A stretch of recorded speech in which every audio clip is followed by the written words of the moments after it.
Oi, tudo bem? Hoje a gente vai falar um pouquinho como era a vida dentro de um campo de concentração. Esse vídeo faz parte de uma série de vídeos que eu gravo sobre os regimes totalitários. Neste caso, nós vamos ver especificamente como era a vida em Auschwitz, pela visão do Primo Levi. Fica comigo até o final. Meu nome é Débora, você está no Multiplica.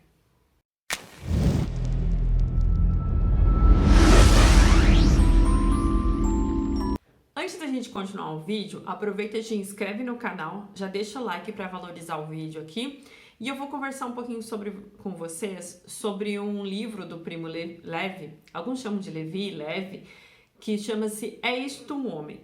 Nesse livro, ele fala de uma maneira, inclusive, bem meticulosa, né, bem detalhada, como era a vida de um prisioneiro em Auschwitz. Primeiro, é importante dizer quem é o Primo Levi, né? Ele é um prisioneiro italiano que acaba nos campos de concentração mais ou menos em 1943. Ou seja, já está no final da Segunda Guerra Mundial, o que acaba sendo para ele um motivo de sorte também, porque ele acaba ficando vivo depois de tudo isso. Ele fica cerca de 11 meses nesses campos de concentração, em Auschwitz. E claro, no primeiro momento, Auschwitz não significava nada para ele. Isso ele fala no livro. É interessante esta obra, porque ela não é simplesmente o relato do Primo Levi sobre o que acontece dentro dos campos de concentração. Ela também pode ser pensada sobre uma obra filosófica e uma obra que pensa um pouco quem é este homem que é reduzido à sua miséria. Quem é este homem que já não tem mais parentes? Quem é este homem que já não tem mais família? Quem é este homem que não tem mais filhos? Quem é este homem que não tem mais bens? Que não tem mais pertences pessoais? Que não tem mais cabelo? Que não tem mais nada? O que fica de nós se nos tirarem tudo? O que fica de nós se nós não temos mais parentes, nós não temos mais família, não temos mais esposa, marido, não temos mais nada? Quem somos nós quando tudo se vai? Talvez essa seja a pergunta mais profunda do livro. E aí ele vai contando o que acontece dentro dos campos de concentração. Primeiro ele conta que ele foi um preso político, porque ele lutava contra a milícia fascista, e ele, esperando que tivesse um pouco mais de misericórdia porque ele era judeu, ele fala que ele é judeu. Foi a pior coisa que ele fez, porque ele é levado aos campos de concentração. No primeiro momento que ele conta, são os vagões. Então, esses vagões, no caso dele, são vagões italianos. Cerca de 600 pessoas são levadas, né, de cada nacionalidade. No caso dele, havia 45 pessoas dentro desses vagões. E ele vai contando no livro de uma forma, inclusive, muito literal. Ele não faz muitas reflexões sobre aquilo que está acontecendo. Ele simplesmente nos relata, que nos faz entrar dentro do como seria estar lá. É um livro, assim como outros dele também, que faz como que se a gente estivesse dentro de um campo de concentração. Tal é a força do seu relato. E aí ele vai contando que eles ficam cerca de 4 dias sem tomar água, e muitas vezes eles querem tomar água ou pegar o gelo que cai todo cheio de ferrugem para poder limpar sua garganta, para poder sentir um pouco da água, e os soldados logo chegam e não deixam eles fazer isso. Dentro do seu vagão tem 2 mulheres com crianças que choram o tempo todo porque acabou o leite, as mães já não têm leite. E mesmo dentro dessa viagem tão brutal, já chegam 4 pessoas mortas. Chegando lá, eles já são separados em 2. Cerca de 10 minutos já é decidido o futuro de todas essas pessoas que chegam nesses comboios, que passam 4 dias viajando. Ele diz que no seu comboio de mais ou menos 600 pessoas, apenas 95 foram salvas. As outras já foram correndo para a câmara de gás. Lembrando que, como é o final da Segunda Guerra, os nazistas, inclusive, já tinham dado uma pausa na matança exacerbada. Por quê? Porque precisava dessa mão de obra dentro dessas indústrias que formavam os campos de concentração. O Primo Levi, inclusive, ele fala que isso foi uma sorte dele, porque ele era um químico e ele logo se colocou pronto para o trabalho, e dizendo que ele era um químico porque era uma indústria de produtos químicos, o que acabou favorecendo que ele sobrevivesse, inclusive, dentro desse momento crucial. E quem não se colocava como provável para o trabalho já era passado então para as câmaras de gás. Inclusive, nesse momento é separado os homens e mulheres, e aqueles que eram casais ou aqueles que estavam com seus filhos nunca mais se viam. Ele diz que, inclusive, do seu vagão sobrou 4 pessoas, e de 45, menos de 10%, né? E ele diz que o seu vagão foi de longe o mais afortunado daquele momento. Foram justamente as privações, as pancadas, o frio, a sede, que durante a viagem e depois dela nos impediram de mergulhar no vazio de desespero sem fim. Foi isso. Não a vontade de viver, nem para uma resignação consciente. Dela poucos homens são capazes, e nós éramos apenas exemplares comuns da espécie humana.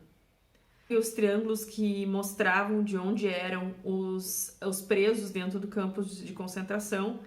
Os criminosos eram verdes, os políticos eram vermelho e os judeus eram amarelos. Mas lembrando que os judeus estavam na mais baixa hierarquia. Então, se os outros passavam algum tipo de privação, aos judeus não eram dado nada.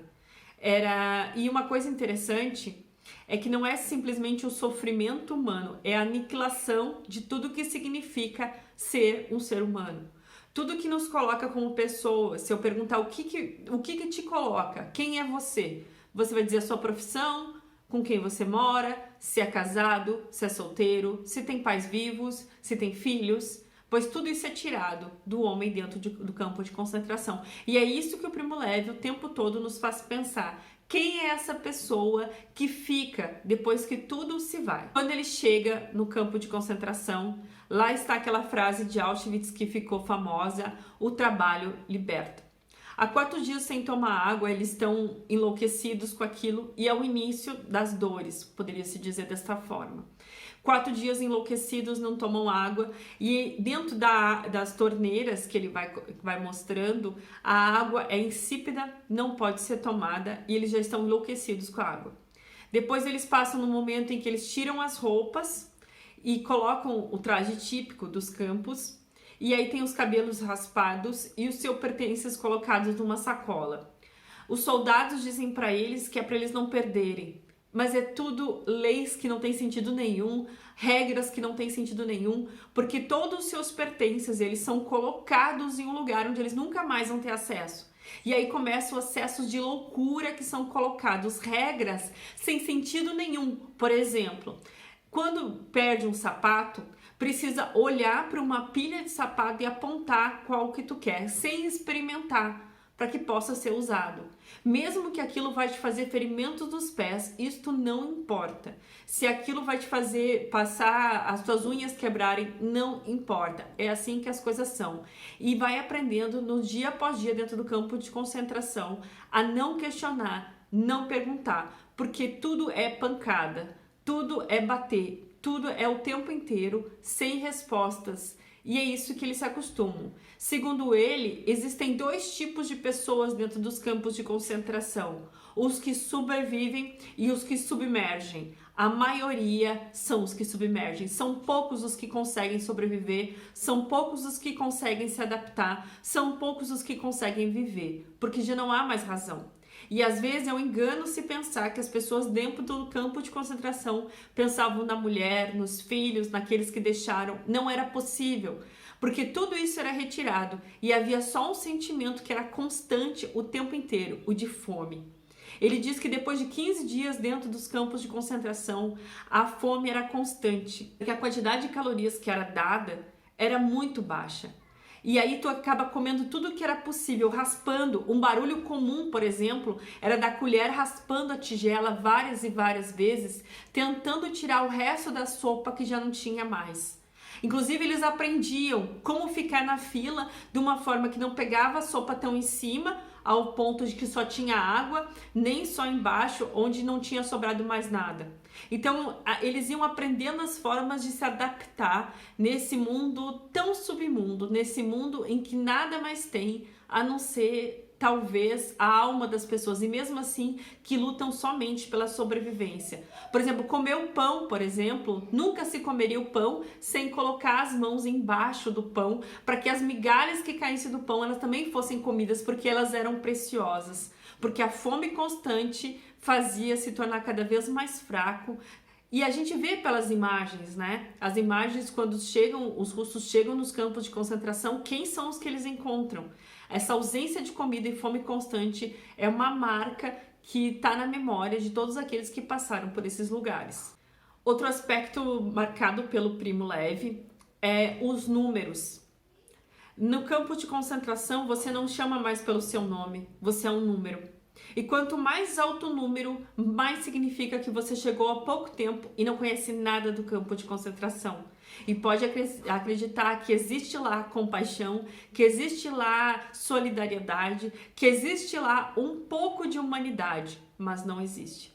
Então, quanto mais alto o número, significa que mais cedo chegou. E com os números é possível saber que comboio chegou, se chegou mais cedo ou chegou mais tarde, se está há mais tempo, se já se adaptou ou se não.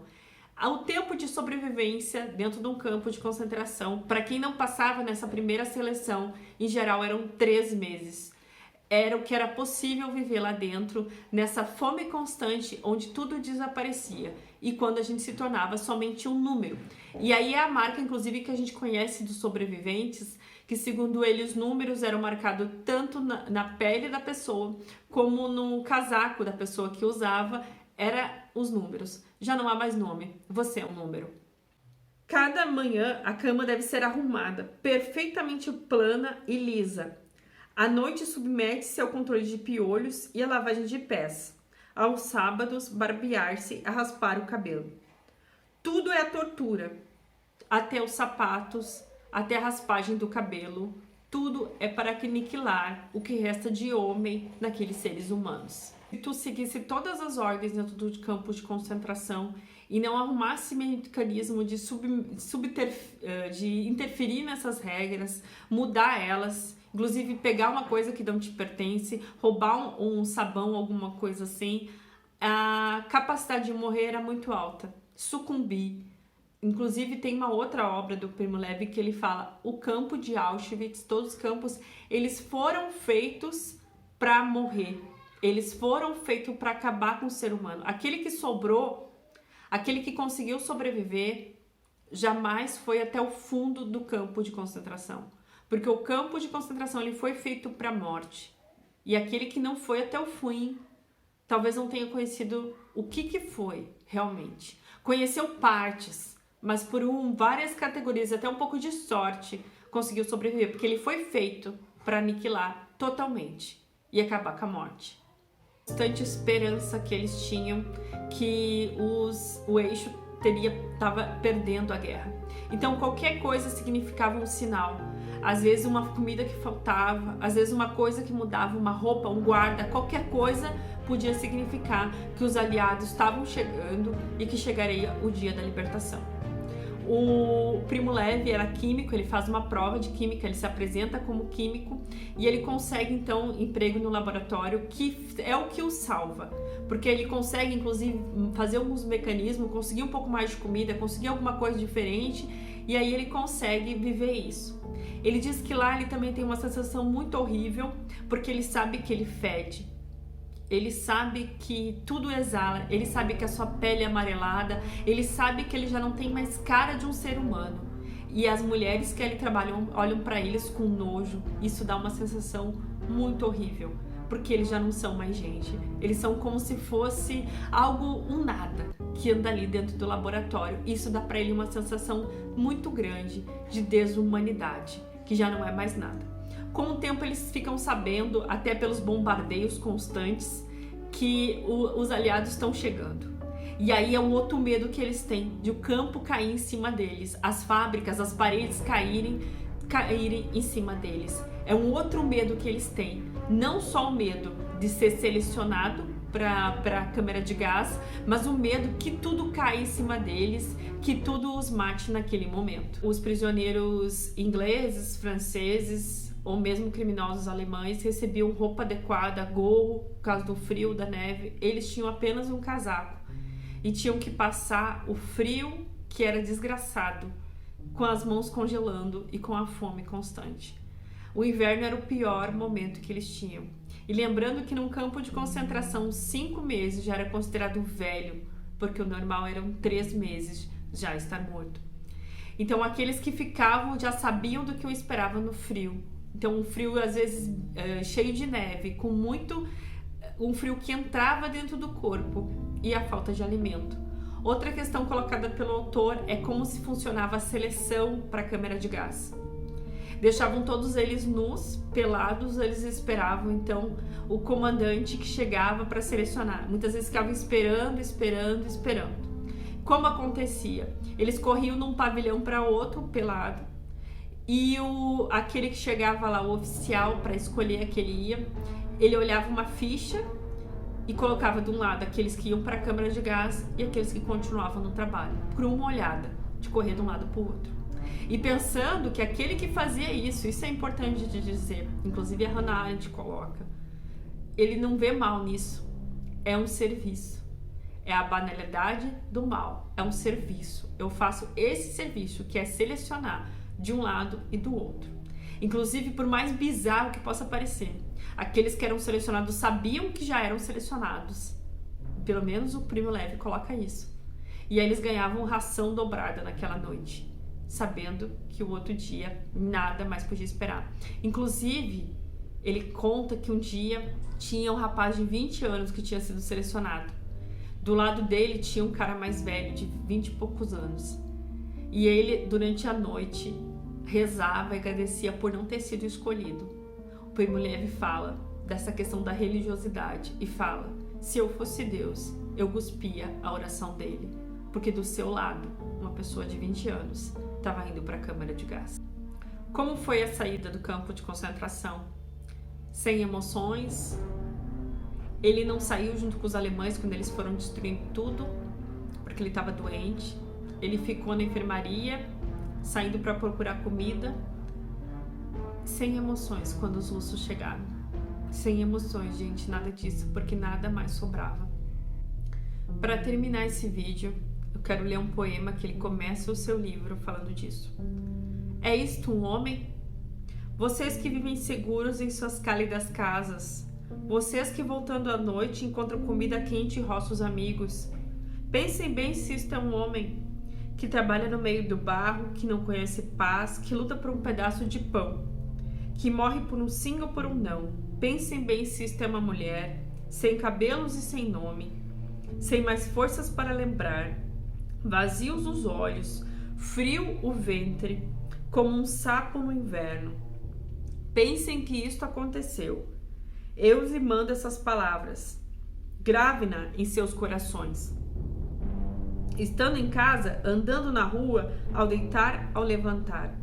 Repitam aos seus filhos, ou senão desmorona-se a sua casa, a doença os torna inválidos, e os seus filhos virem o rosto para não vê-los.